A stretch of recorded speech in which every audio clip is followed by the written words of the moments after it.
ಈ ಮಳೆಗಾಲ ಚಳಿಗಾಲ ಬಂತು ಅಂದ್ರೆ ಮಕ್ಕಳು ಬೇಗ ಹುಷಾರು ಬೀಳುತ್ತೆ. ಈ ಜ್ವರ ಬರೋದು, ನೆಗಡಿ, ಕೆಮ್ಮು, ಕಫಗಟ್ಟೋದು, ಅದರಲ್ಲೂ ಎಳೆ ಕಂದಮ್ಮಗಳಲ್ಲಿ 1 ವರ್ಷದ ಮಗುವಿನಲ್ಲಿ ಇನ್ನೂ ಜಾಸ್ತಿ ರೋಗನಿರೋಧಕ ಶಕ್ತಿ ಬೆಳೆದಿರೋದಿಲ್ಲ. ಅವಕ್ಕೆ ಈ ವೈರಸಸ್ ಬೇಗ ಅಟ್ಯಾಕ್ ಮಾಡಿಬಿಡ್ತಾವೆ. ಈ ನೆಗಡಿ ಕೆಮ್ಮು ಬರೋದಲ್ಲದೆ ಅದರಿಂದ ಮಗುವಿನ ಎದೆಯಲ್ಲಿ ಕಫಗಟ್ಟಕ್ಕೆ ಸ್ಟಾರ್ಟ್ ಆಗುತ್ತೆ. ಈ ನೆಗಡಿ ಕೆಮ್ಮು ಹೋದರೂ ಕೂಡ ಈ ಕಫ ಬೇಗ ಕ್ಲಿಯರೇ ಆಗೋದಿಲ್ಲ. ಪೇಸ್ಟ್ನ ನಿಮ್ಮ ಮಗು 6 ತಿಂಗಳು ಒಳಗಡೆ ಇತ್ತು ಅಂತಂದರೆ ಜಸ್ಟ್ ಅದನ್ನು ಎದೆ ಭಾಗದಲ್ಲಿ ಮಸಾಜ್ ಮಾಡೋದ್ರಿಂದ ನಿಮ್ಮ ಮಗುವಿನ ಕಟ್ಟಿದ ಮೂಗಿನಿಂದ ಉಪಶಮನ ಸಿಗುತ್ತೆ. Welcome back to my channel being mom Kannada. ನನ್ನ ಹೆಸರು ಸುಧಾ. ಇವತ್ತಿನ ಈ ವಿಡಿಯೋದಲ್ಲಿ ಜಾಯಿಕಾಯಿ ಅಥವಾ ಜಜ್ಜಿಕಾಯಿಯನ್ನು ಬಳಸ್ಕೊಂಡು ನಿಮ್ಮ ಮಗುವಿನ ನೆಗಡಿ, ಕೆಮ್ಮು, ಕಟ್ಟಿದ ಮೂಗು ಮತ್ತು ಕಫದಿಂದ ಯಾವ ರೀತಿ ಉಪಶಮನ ಕೊಡಿಸ್ಬೋದು ಅನ್ನೋದನ್ನು ತೋರಿಸಿದ್ದೇನೆ. ಹಾಗೆ 6 ತಿಂಗಳ ಒಳಗಿನ ಮಗುಗೆ ಯಾವ ರೀತಿ ಯೂಸ್ ಮಾಡೋದು, 6 ತಿಂಗಳ ಮೇಲಿನ ಮಗುಗೆ ಯಾವ ರೀತಿ ಯೂಸ್ ಮಾಡೋದನ್ನು ತೋರಿಸಿದ್ದೇನೆ. ಈ ಮನೆ ಮದ್ದಿಗೆ ಏನೇನು ಸಾಮಗ್ರಿ ಬೇಕಂತ ನೋಡೋಣ. ಫಸ್ಟಿಗೆ ಒಂದು ಜಜ್ಜಿಕಾಯಿ ತೊಗೊಂಡಿದ್ದೀನಿ. ಇದೊಂದು ಮಸಾಲೆ ಪದಾರ್ಥ. ಈ ಮಕ್ಕಳಿಗೆ ಸುತ್ತು ಖಾರ ಕೊಡ್ತಿರ್ತಾರಲ್ಲ ಅದರಲ್ಲಿ ಇದು ಒಂದು ಕೂಡ. ಇದನ್ನು ತೇಲಿಕ್ಕೆ ಒಂದು ಕಲ್ಲು ತೊಗೊಂಡಿದ್ದೀನಿ. ಇದು ಕ್ಲೀನಾಗಿ ನೀಟಾಗಿ ವಾಶ್ ಮಾಡ್ಕೊಂಡಿದ್ದೀನಿ. ಮತ್ತು ಇದನ್ನು ತೇಲಿಕ್ಕೆ ಒಂಚೂರು ಬಿಸಿ ನೀರು ಬೇಕು. ಮಗುಗೆ ನೆಗಡಿ ಕಫ ಆಗಿರುತ್ತಲ್ಲ, ಆದ್ದರಿಂದ ಬಿಸಿನೀರೇ ಯೂಸ್ ಮಾಡಬೇಕಾಗತ್ತೆ. ಈ ಬಿಸಿನೀರನ್ನು ಈ ಬೌಲಿಗೆ ಹಾಕ್ಕೊತಾ ಇದ್ದೀನಿ. ನಿಮ್ಮ ಮಗು 6 ತಿಂಗಳು ಮೇಲ್ಪಟ್ಟಿತ್ತಂತಂದರೆ ನೀರು ಕೊಡ್ತಿದ್ರೆ ಬಿಸಿನೀರೇ ಕೊಡಿ. ಇದರಿಂದ ಮಗುವಿನ ಎದೆ ಭಾಗದಲ್ಲಿ ಜಮಾ ಆಗಿರೋ ಕಫ ಬೇಗ ಕಿತ್ತುತ್ತೆ. ಈ ಜಜ್ಜಿಕಾಯಿನ ತೇಲಿಕ್ಕೆ 1 ಸ್ಪೂನಷ್ಟು ಬಿಸಿನೀರು ತೊಗೊತಾ ಇದ್ದೀನಿ. ಇವಾಗ ಈ ಜಜ್ಜಿಕಾಯಿನ ಆ ನೀರಲ್ಲಿ ತೇಯ್ತಾ ಇದ್ದೀನಿ.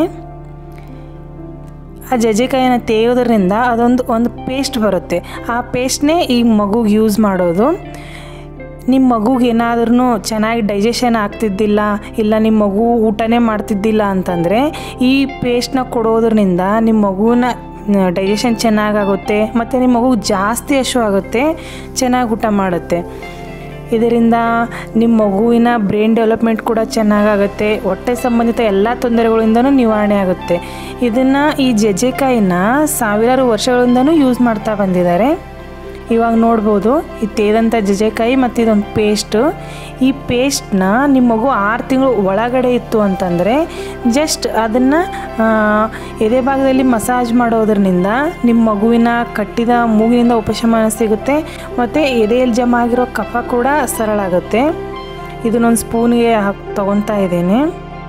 ನಿಮ್ಮ ಮಗು ಏನಾದರೂ 6 ತಿಂಗಳು ಮೇಲ್ಪಟ್ಟಿತ್ತಂತಂದರೆ ಇದನ್ನು ಬಾಯಿ ಮುಖಾಂತರ ಕೊಡ್ಬೋದು. ಇದರಿಂದ ಕಫ ಸರಳ ಆಗುತ್ತೆ ಮತ್ತು ಕೆಮ್ಮು ಕೂಡ ಕಡಿಮೆ ಆಗುತ್ತೆ. ಈ ರೀತಿ ಸ್ಪೂನ್ ಮೇಲೆ ತೊಗೊತಾ ಇದ್ದೀನಿ. 1.5 ml ಅಷ್ಟು ಸಾಕು, ಜಾಸ್ತಿ ಬೇಡ. ಇದೊಂದು ಮಸಾಲೆ ಪದಾರ್ಥ ಆದ್ದರಿಂದ ಖಾರ ಇರುತ್ತೆ ಮತ್ತು ಹೀಟ್ ಇದೊಂದು ತುಂಬ ಜಾಸ್ತಿನೂ ಕೊಡೋಕ್ಕೆ ಹೋಗಬಾರ್ದು. ಮತ್ತು ದಿನಕ್ಕೆ 1 ಬಾರಿ ಅಷ್ಟಾದರೆ ಸಾಕು, ಜಾಸ್ತಿನೂ ಕೊಡಬಾರ್ದು. ಇವಾಗ ಅದಕ್ಕೆ ಒಂಚೂರು ಬಿಸಿನೀರು ಹಾಕ್ಕೊಂಡು ಡೈಲ್ಯೂಟ್ ಮಾಡ್ತಾಯಿದ್ದೀನಿ. ಇದನ್ನು ರಾತ್ರಿ ಕೊಟ್ಟರೆ ತುಂಬ ಒಳ್ಳೆಯದು. ಅಂದರೆ ಚೆನ್ನಾಗಿ ನಿದ್ದೆ ಬರುತ್ತೆ ಮತ್ತು ಮೂಗೇನಾದರೂ ಕಟ್ಟಿತ್ತು ಅದನ್ನು ಕಡಿಮೆ ಆಗುತ್ತೆ. ಇವಾಗ ನನ್ನ ಮಗಳಿಗೆ ಕೊಡ್ತಾಯಿದ್ದೇನೆ. ಅವಳಿಗೆ 9 ತಿಂಗಳು, ಹಾಗಾಗಿ ಬಾಯಿ ಮುಖಾಂತರ ಕೊಟ್ಟಿದ್ದೇನೆ. ಇದು ಒಗುರೊಗುರು ಇರುತ್ತೆ, ಹಾಗಾಗಿ ಅದು ಕೊಟ್ಟಾದಮೇಲೆ ಬಿಸಿನೀರಾದರೂ ಕುಡಿಸಿ ಅಥವಾ ಹಾಲಾದರೂ ಕುಡಿಸಿ. ಇದಿಷ್ಟು ಜಜ್ಜಿಕಾಯಿಯನ್ನು ಬಳಸ್ಕೊಂಡು ನಿಮ್ಮ ಮಗುಗೆ ನೆಗಡಿ ಕಫದಿಂದ ಯಾವ ರೀತಿ ಉಪಶಮನ ಕೊಡಿಸ್ಬೋದು ಅನ್ನೋದ್ರ ಬಗ್ಗೆ ಮಾಹಿತಿ. ಇದೇ ರೀತಿ ಅಜ್ವಾನ ಮತ್ತು ವೀಳ್ಯದೆಲೆಯನ್ನು ಬಳಸ್ಕೊಂಡು ಯಾವ ರೀತಿ ಕಫ ಮತ್ತು ಕಟ್ಟಿದ ಮೂಗಿನಿಂದ ಉಪಶಮನ ಕೊಡಿಸ್ಬೋದು ಅನ್ನೋದು ಈ ವಿಡಿಯೋದಲ್ಲಿದೆ. ಒಂದ್ಸರಿ ನೀವು ಅದನ್ನು ಚೆಕ್ ಮಾಡ್ಕೊಳ್ಳಿ, ಉಪಯೋಗ ಆಗುತ್ತೆ. ಈ ಚಳಿಗಾಲ ಮಳೆಗಾಲ ಮುಗಿಯೋವರೆಗೂ ನಿಮ್ಮ ಮಗು ಪದೇ ಪದೇ ಹುಷಾರು ಬೀಳುತ್ತಿರುತ್ತೆ. ಅದರಿಂದ ನಿಮ್ಮ ಮಗುವಿನ ತೂಕ ಕಡಿಮೆ ಆಗಿರುತ್ತೆ. ಈ ಕಡಿಮೆ ಆದ ತೂಕವನ್ನು ಯಾವ ರೀತಿ ಹೆಚ್ಚಿಸ್ಬೋದು ಅನ್ನೋದು ಈ ವಿಡಿಯೋದಲ್ಲಿದೆ. ಅದನ್ನು ಒಂದ್ಸರಿ ನೀವು ಚೆಕ್ ಮಾಡಿಕೊಂಡ್ರೆ ನಿಮಗೆ ಸಹಾಯ ಆಗುತ್ತೆ. ಈ ವಿಡಿಯೋ ಯಾರೆಲ್ಲ ನಿಮ್ಮ ಫ್ರೆಂಡ್ಸ್ ಅಥವಾ ರಿಲೇಟಿವ್ಸ್ ಹೆಲ್ಪ್ ಆಗ್ಬೋದಲ್ಲ ಅವಾಗೆಲ್ಲ ಶೇರ್ ಮಾಡಿ. ಈ ಇನ್ಫಾರ್ಮೇಷನ್ ನಿಮಗೆ ಇಷ್ಟ ಆದಲ್ಲಿ ಲೈಕ್ ಮಾಡಿ. ಮತ್ತೆ ಮುಂದಿನ ವಿಡಿಯೋದಲ್ಲಿ ಸಿಗೋಣ. ನೀವು ಮತ್ತು ನಿಮ್ಮ ಮಗು ಇಬ್ಬರು ಆರೋಗ್ಯವಾಗಿರಿ. Thank you.